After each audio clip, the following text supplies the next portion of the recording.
Hi, I'm Wes Porter, an associate professor in crop and soil science and an extension ag engineer. Today I'm going to talk about irrigation scheduling work that I'm doing on cotton and peanuts. And all the work, unfortunately, is down at Stripling Irrigation Research Park. And that's where most of my irrigation work ends up occurring, just because the facility that they have down there, the capabilities and all of that. And so as I kind of jump into it, I want to talk about a sensor here.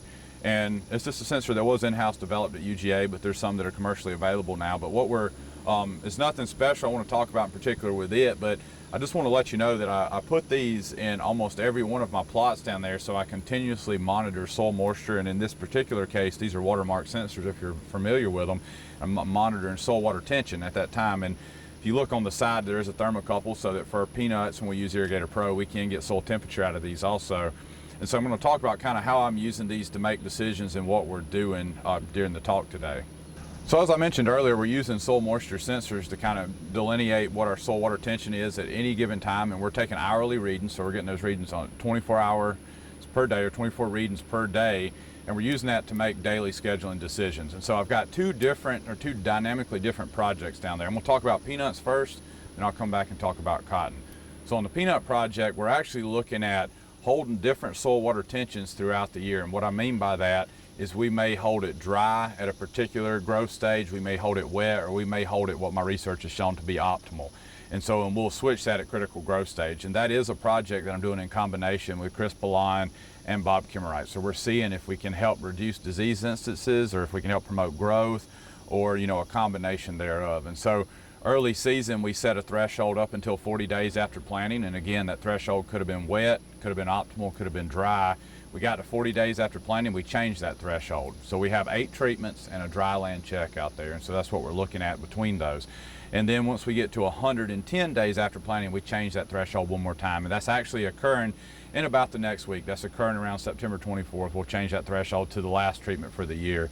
And we've been collecting physiological measurements. We'll do disease ratings on those peanuts at the end of the year. And of course, we'll collect yield. And so what that'll let us know, and kind of some information we can provide to our producers, is there a set threshold for the entire year, or is there something that we need to change throughout the year to make sure we address some other issues? We have had some quality and disease issues the past few years on peanuts, and is there some irrigation management strategies that we can kind of introduce to help address some of those issues? If we're keeping that crop too wet, are we causing disease problems to be worse? If we're keeping it too dry, are we causing it to be worse? Or is there kind of a trade-off in between, and do we just switch that out during the season? And so we hope to kind of answer some of those questions with this research.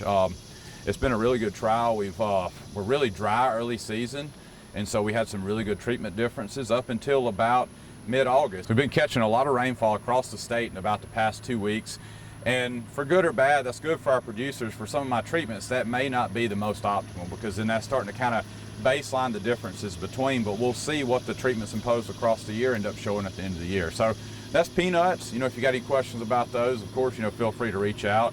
In the past, of course, I've done irrigation scheduling work on peanuts, looking at different methods, and that's actually what I'm doing on cotton this year. So I've got about 8 or 9 different methods on cotton that I'm triggering irrigation scheduling on, so that we can kind of provide that information to our producers on which ones work the best, which ones may be the best fit for their operation. And so to kind of talk through some of those treatments. So of course, we're using the UGA checkbook, and that's the newly developed checkbook that I've worked on over the past couple of years. That we always kind of use that as a baseline, and in combination with that, we always put a dry land treatment in there. And that dry land, of course, we know we need to irrigate in the state of Georgia. For most of our crops, if we got it available, they need irrigation during times. But that dry land just kind of gives us that baseline for the year. Where were we at, and what's our irrigation water use efficiency above dry land? And then we've got some sensors that we've put out in the field. I'm going to talk through them. The sensor I showed earlier in the talk, we've got 3 different treatments out with it. We've got one that's really wet, one that should be optimal for cotton, and we've got one that should be dry.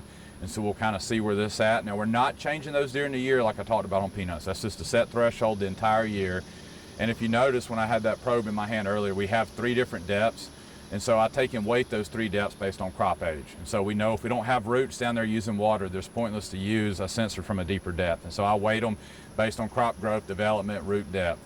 Then as we move further into the treatments, I have a couple of commercially available sensors out there. I have a Crop Metrics has a Crop X sensor that we've tested out this year, seeing how it works. It is a capacitance style sensor. Valley Irrigation has a sensor that we've been testing this year, and we installed it back in the early season and have been using it. Actually, you put the crop in on that sensor and it recommends when you need to trigger irrigation and gives you how much irrigation to refill.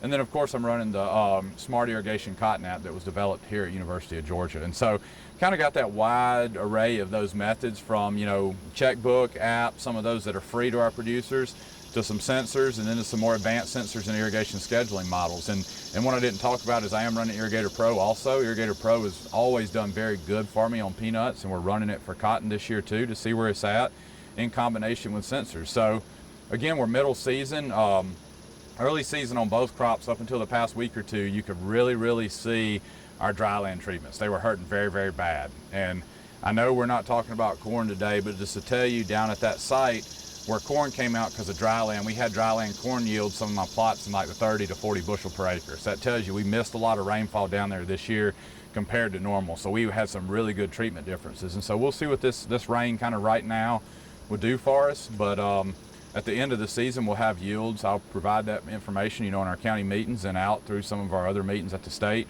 And you'll kind of get to see how some of these scheduling methods came out and help you make decisions on which may be best for your farm and what you want to adopt at your farm level. So again, I know this is a little bit different how we do this, but I appreciate your attention and watching the video today. As always, reach out to your county agents, reach out to us specialists if you've got any questions about anything we've talked about today.